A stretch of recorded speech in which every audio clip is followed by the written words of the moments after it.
So ಹಾಗಾದ್ರೆ ಈಗ P Chidambaram ಕೊಟ್ಟಿರ್ತಕ್ಕಂತಹ ಈ ಒಂದು ಆಪರೇಷನ್ ಬ್ಲೂ ಸ್ಟಾರ್ ಹೇಳಿಕೆ ಇದೆಯಲ್ಲ, ಹಾಗಾದ್ರೆ ಏನಿದು ಇಷ್ಟೊಂದು ಯಾಕೆ ಚರ್ಚೆ ಆಗ್ತಾ ಇದೆ?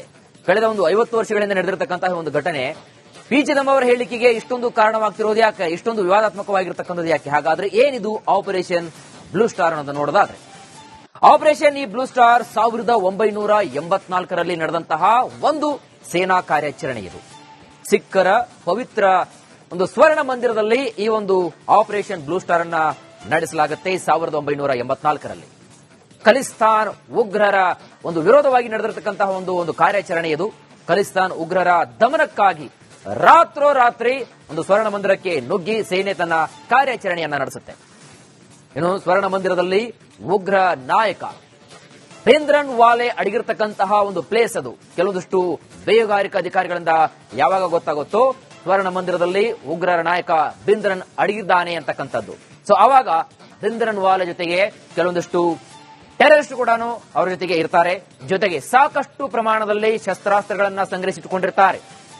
ಸೊ ಇದೊಂದು ಸೇಫ್ ಪ್ಲೇಸ್ ಅಂತಕ್ಕಂತಹ ಒಂದು ನಿಟ್ಟಿನಲ್ಲಿ ಇಲ್ಲಿ ಉಗ್ರರ ನಾಯಕ ಭಿಂದ್ರನ್ ವಾಲೆ ಈ ಒಂದು ಸ್ಥಳದಲ್ಲಿ ಆತ ಕೆಲವೊಂದು ಸ್ಥಳವನ್ನ ತನ್ನ ಒಂದು ಸೂಕ್ತವಾದಂತಹ ಒಂದು ಭದ್ರತಾ ವ್ಯವಸ್ಥೆಯನ್ನು ಹೊಂದಿರ್ತಾನೆ. ಜೊತೆಗೆ ಪಾಕಿಸ್ತಾನದ ಬೇಹುಗಾರಿಕಾ ಸಂಸ್ಥೆ ಐಎಸ್ಐ ಜೊತೆಗೆ ನಿಕಟವಾದಂತಹ ಒಂದು ಸಂಪರ್ಕವನ್ನು ಹೊಂದಿರ್ತಾನೆ ಇದೇ ಭಿಂದ್ರನ್ ವಾಲೆ.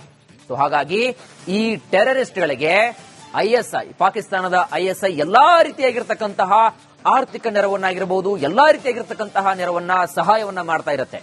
ಸೊ ಹಾಗಾಗಿ ಭಾರತೀಯ ಸೇನೆ ಸ್ವರ್ಣ ಮಂದಿರಕ್ಕೆ ನುಗ್ಗಲ್ಲ ಅನ್ನೋ ಒಂದು ವಿಶ್ವಾಸ ಈ ಒಂದು ಭಿಂದ್ರನ್ಗೆ ಬಹಳಷ್ಟು ಕ್ಲಿಯರ್ ಕಟ್ ಆಗಿ ಗೊತ್ತಿರುತ್ತೆ. ಅಷ್ಟೊಂದು ಒಂದು ಆತ್ಮವಿಶ್ವಾಸ ಇರುತ್ತೆ. ಸೊ ಹಾಗಾಗಿ ಸ್ವರ್ಣ ಮಂದಿರಕ್ಕೆ ಇವರು ನುಗ್ಗಲ್ಲ, ಇದೇ ನಮ್ಮ ಒಂದು ಸರಿಯಾದ ಸೂಕ್ತ ಹಾಗೂ ಸುರಕ್ಷಿತವಾದಂತಹ ಒಂದು ಸ್ಥಳ ಅಂತ ಅನ್ಕೊಂಡು ಇದನ್ನೇ ಅವರು ತಮ್ಮ ನೆಲೆಯನ್ನ ಮಾಡ್ಕೊಂಡಿರ್ತಾರೆ. ಹಾಗಾಗಿ ಅಲ್ಲೇ ಅಡಗಿ ಅಮಾಯಕರನ್ನ ಟೈಮ್ ನೋಡಿಕೊಂಡು ಹೊಡಿತಾ ಇರ್ತಾನೆ ಈ ಭಿಂದ್ರನ್. ಸೊ ಹಾಗಾಗಿ ಈ ಒಂದು ಸ್ವರ್ಣ ಮಂದಿರ ಇವರಿಗೆ ಹೇಳಿ ಮಾಡಿಸಿರ್ತಕ್ಕಂತಹ ಒಂದು ಪ್ಲೇಸ್ ಆಗಿರುತ್ತೆ.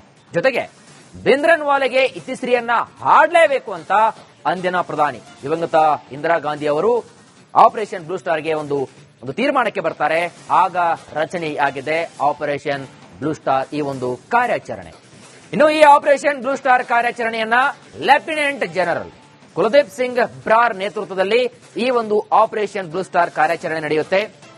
ಭಾರತೀಯ ಸೇನೆ ಭಿಂದ್ರನ್ ವಾಲೆಯನ್ನ ಹತ್ಯೆ ಮಾಡಿಬಿಡುತ್ತೆ, ಒಳಗೆ ನುಗ್ಗುತ್ತೆ. ಸ್ವರ್ಣ ಮಂದಿರಕ್ಕೆ ಹೋಗಿ ಆತ ಅಡಗಿರ್ತಕ್ಕಂತಹ ಅಡಗುತಾಣವನ್ನ ಗುರುತಿಸಿಕೊಂಡು ಅವನ ಜೊತೆಗಿರ್ತಕ್ಕಂತಹ ಸಹಚರರು ಉಗ್ರರನ್ನ ಎಲ್ಲ ಶಸ್ತ್ರಾಸ್ತ್ರಗಳನ್ನು ವಶಕ್ಕೆ ಪಡೆದುಕೊಂಡು ಕಂಪ್ಲೀಟ್ ಆಗಿ ಇಡೀ ಆತನ ಸಂಘಟನೆಯನ್ನ ಹೊಡೆದು ಹಾಕುತ್ತೆ. ಸೊ ಇದಕ್ಕೆ ಪ್ರತೀಕಾರವಾಗಿ ಇದಾದ ಒಂದು ತರುವಾಯ ಕೆಲವೊಂದಿಷ್ಟು ತಿಂಗಳುಗಳ ನಂತರ ಇದಕ್ಕೆ ಪ್ರತೀಕಾರವಾಗಿ ಅಂದಿನ ಪ್ರಧಾನಿ ಇಂದಿರಾ ಗಾಂಧಿ ಅವರನ್ನ ಹತ್ಯೆ ಮಾಡಲಾಗುತ್ತೆ. ಸ್ವತಃ ಇಂದಿರಾ ಗಾಂಧಿ ಅವರ ಒಂದು ಅಂಗರಕ್ಷಕರಾಗಿರ್ತಕ್ಕಂತಹ ಅವರು ಕೂಡ ಸಿಖ್ ಧರ್ಮದವರ ಒಂದು ವ್ಯಕ್ತಿಗಳು ಕೂಡ ಅಂಗರಕ್ಷಕ ಸಿಖ್ ಪೊಲೀಸರಿಂದಲೇ ಇಂದಿರಾ ಗಾಂಧಿ ಅವರ ಹತ್ಯೆಯಾಗುತ್ತೆ. ಸೊ ಹಾಗಾಗಿ ಈ ಒಂದು 50 ವರ್ಷಗಳ ಹಿಂದೆ ನಡೆದಿರತಕ್ಕಂತಹ ಈ ಒಂದು ಘಟನೆ ಇಲ್ಲಿ ಪಿ ಚಿದಂಬರಂ ಅವರು ಹೇಳಿರ್ತಕ್ಕಂಥದ್ದು ಇಂದಿರಾ ಗಾಂಧಿ ಅವರು ತಪ್ಪು ನಿರ್ಧಾರವನ್ನು ತೆಗೆದುಕೊಂಡಿದ್ದಾರೆ ಅಂತ ಹೇಳಿದ್ರೆ ಇದನ್ನ ಬಿಜೆಪಿ ಸ್ವಾಗತ ಮಾಡಿದ್ದೆ.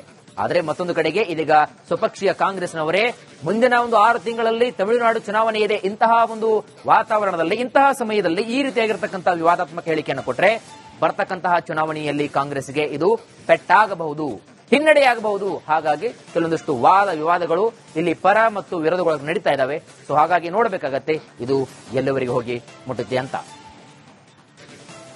ಸೊ ಹಾಗಾದ್ರೆ ಈಗ ಪಿ ಚಿದಂಬರಂ ಕೊಟ್ಟಿರ್ತಕ್ಕಂತಹ ಈ ಒಂದು ಆಪರೇಷನ್ ಬ್ಲೂ ಸ್ಟಾರ್ ಹೇಳಿಕೆ ಇದೆಯಲ್ಲ, ಹಾಗಾದ್ರೆ ಏನಿದು ಇಷ್ಟೊಂದು ಯಾಕೆ ಚರ್ಚೆ ಆಗ್ತಾ ಇದೆ?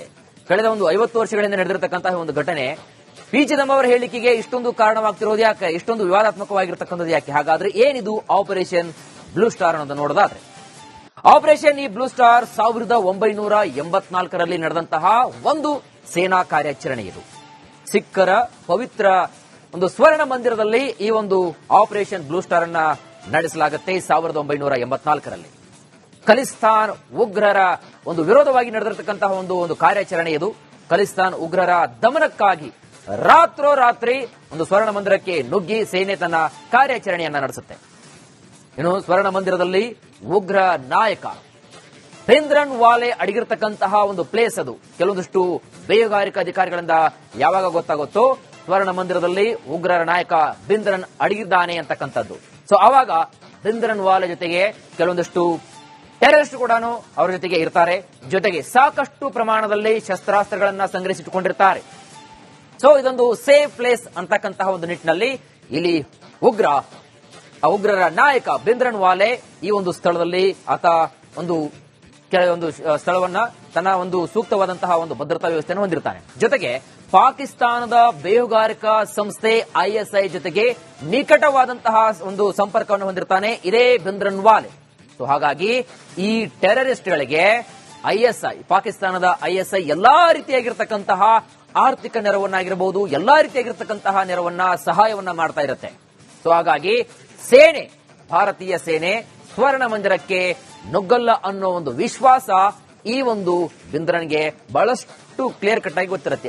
ಅಷ್ಟೊಂದು ಒಂದು ಆತ್ಮವಿಶ್ವಾಸ ಇರುತ್ತೆ. ಸೊ ಹಾಗಾಗಿ ಸ್ವರ್ಣ ಮಂದಿರಕ್ಕೆ ಇವರು ನುಗ್ಗಲ್ಲ, ಇದೇ ನಮ್ಮ ಒಂದು ಸರಿಯಾದ ಸೂಕ್ತ ಹಾಗೂ ಸುರಕ್ಷಿತವಾದಂತಹ ಒಂದು ಸ್ಥಳ ಅಂತ ಅನ್ಕೊಂಡು ಇದನ್ನೇ ಅವರು ತಮ್ಮ ನೆಲೆಯನ್ನ ಮಾಡ್ಕೊಂಡಿರ್ತಾರೆ. ಹಾಗಾಗಿ ಅಲ್ಲೇ ಅಡಗಿ ಅಮಾಯಕರನ್ನ ಟೈಮ್ ನೋಡ್ಕೊಂಡು ಹೊಡಿತಾ ಇರ್ತಾನೆ ಈ ಬಿಂದ್ರನ್. ಸೊ ಹಾಗಾಗಿ ಈ ಒಂದು ಸ್ವರ್ಣ ಮಂದಿರ ಇವರಿಗೆ ಹೇಳಿ ಮಾಡಿಸಿರ್ತಕ್ಕಂತಹ ಒಂದು ಪ್ಲೇಸ್ ಆಗಿರುತ್ತೆ. ಜೊತೆಗೆ ಬಿಂದ್ರನ್ ವಾಲೆಗೆ ಇತಿಶ್ರೀಯನ್ನ ಹಾಡಲೇಬೇಕು ಅಂತ ಅಂದಿನ ಪ್ರಧಾನಿ ದಿವಂಗತ ಇಂದಿರಾ ಗಾಂಧಿ ಅವರು ಆಪರೇಷನ್ ಬ್ಲೂ ಸ್ಟಾರ್ಗೆ ಒಂದು ತೀರ್ಮಾನಕ್ಕೆ ಬರ್ತಾರೆ. ಆಗ ರಚನೆ ಆಗಿದೆ ಆಪರೇಷನ್ ಬ್ಲೂ ಸ್ಟಾರ್ ಈ ಒಂದು ಕಾರ್ಯಾಚರಣೆ. ಇನ್ನು ಈ ಆಪರೇಷನ್ ಬ್ಲೂ ಸ್ಟಾರ್ ಕಾರ್ಯಾಚರಣೆಯನ್ನ ಲೆಫ್ಟಿನೆಂಟ್ ಜನರಲ್ ಕುಲದೀಪ್ ಸಿಂಗ್ ಬ್ರಾರ್ ನೇತೃತ್ವದಲ್ಲಿ ಈ ಒಂದು ಆಪರೇಷನ್ ಬ್ಲೂ ಸ್ಟಾರ್ ಕಾರ್ಯಾಚರಣೆ ನಡೆಯುತ್ತೆ. ಭಾರತೀಯ ಸೇನೆ ಬಿಂದ್ರನ್ ವಾಲೆಯನ್ನ ಹತ್ಯೆ ಮಾಡಿಬಿಡುತ್ತೆ, ಒಳಗೆ ನುಗ್ಗುತ್ತೆ. ಸ್ವರ್ಣ ಮಂದಿರಕ್ಕೆ ಹೋಗಿ ಆತ ಅಡಗಿರ್ತಕ್ಕಂತಹ ಅಡಗುತಾಣವನ್ನ ಗುರುತಿಸಿಕೊಂಡು ಅವನ ಜೊತೆಗಿರ್ತಕ್ಕಂತಹ ಸಹಚರರು ಉಗ್ರರನ್ನ ಎಲ್ಲ ಶಸ್ತ್ರಾಸ್ತ್ರಗಳನ್ನ ವಶಕ್ಕೆ ಪಡೆದುಕೊಂಡು ಕಂಪ್ಲೀಟ್ ಆಗಿ ಇಡೀ ಆತನ ಸಂಘಟನೆಯನ್ನ ಹೊಡೆದು ಹಾಕುತ್ತೆ. ಸೊ ಇದಕ್ಕೆ ಪ್ರತೀಕಾರವಾಗಿ ಇದಾದ ಒಂದು ತರುವಾಯ ಕೆಲವೊಂದಿಷ್ಟು ತಿಂಗಳುಗಳ ನಂತರ ಇದಕ್ಕೆ ಪ್ರತೀಕಾರವಾಗಿ ಅಂದಿನ ಪ್ರಧಾನಿ ಇಂದಿರಾ ಗಾಂಧಿ ಅವರನ್ನ ಹತ್ಯೆ ಮಾಡಲಾಗುತ್ತೆ. ಸ್ವತಃ ಇಂದಿರಾ ಗಾಂಧಿ ಅವರ ಒಂದು ಅಂಗರಕ್ಷಕರಾಗಿರ್ತಕ್ಕಂತಹ ಅವರು ಕೂಡ ಸಿಖ್ ಧರ್ಮದವರ ಒಂದು ವ್ಯಕ್ತಿಗಳು ಕೂಡ ಅಂಗರಕ್ಷಕ ಸಿಖ್ ಪೊಲೀಸರಿಂದಲೇ ಇಂದಿರಾ ಗಾಂಧಿ ಅವರ ಹತ್ಯೆಯಾಗುತ್ತೆ. ಸೊ ಹಾಗಾಗಿ ಈ ಒಂದು 50 ವರ್ಷಗಳ ಹಿಂದೆ ನಡೆದಿರತಕ್ಕಂತಹ ಈ ಒಂದು ಘಟನೆ ಇಲ್ಲಿ ಪಿ ಚಿದಂಬರಂ ಅವರು ಹೇಳಿರ್ತಕ್ಕಂಥದ್ದು ಇಂದಿರಾ ಗಾಂಧಿ ಅವರು ತಪ್ಪು ನಿರ್ಧಾರವನ್ನು ತೆಗೆದುಕೊಂಡಿದ್ದಾರೆ ಅಂತ ಹೇಳಿದ್ರೆ ಇದನ್ನ ಬಿಜೆಪಿ ಸ್ವಾಗತ ಮಾಡಿದ್ದೆ. ಆದರೆ ಮತ್ತೊಂದು ಕಡೆಗೆ ಇದೀಗ ಸ್ವಪಕ್ಷೀಯ ಕಾಂಗ್ರೆಸ್ನವರೇ ಮುಂದಿನ ಒಂದು 6 ತಿಂಗಳಲ್ಲಿ ತಮಿಳುನಾಡು ಚುನಾವಣೆ ಇದೆ, ಇಂತಹ ಒಂದು ವಾತಾವರಣದಲ್ಲಿ ಇಂತಹ ಸಮಯದಲ್ಲಿ ಈ ರೀತಿಯಾಗಿರ್ತಕ್ಕಂತಹ ವಿವಾದಾತ್ಮಕ ಹೇಳಿಕೆಯನ್ನು ಕೊಟ್ಟರೆ ಬರ್ತಕ್ಕಂತಹ ಚುನಾವಣೆಯಲ್ಲಿ ಕಾಂಗ್ರೆಸ್ಗೆ ಇದು ಪೆಟ್ಟಾಗಬಹುದು, ಹಿನ್ನಡೆಯಾಗಬಹುದು. ಹಾಗಾಗಿ ಕೆಲವೊಂದಿಷ್ಟು ವಿವಾದಗಳು ಇಲ್ಲಿ ಪರ ಮತ್ತು ವಿರೋಧಗಳು ನಡೀತಾ ಇದ್ದಾವೆ. ಸೊ ಹಾಗಾಗಿ ನೋಡಬೇಕಾಗತ್ತೆ ಇದು ಎಲ್ಲವರೆಗೆ ಹೋಗಿ ಮುಟ್ಟುತ್ತೆ ಅಂತ.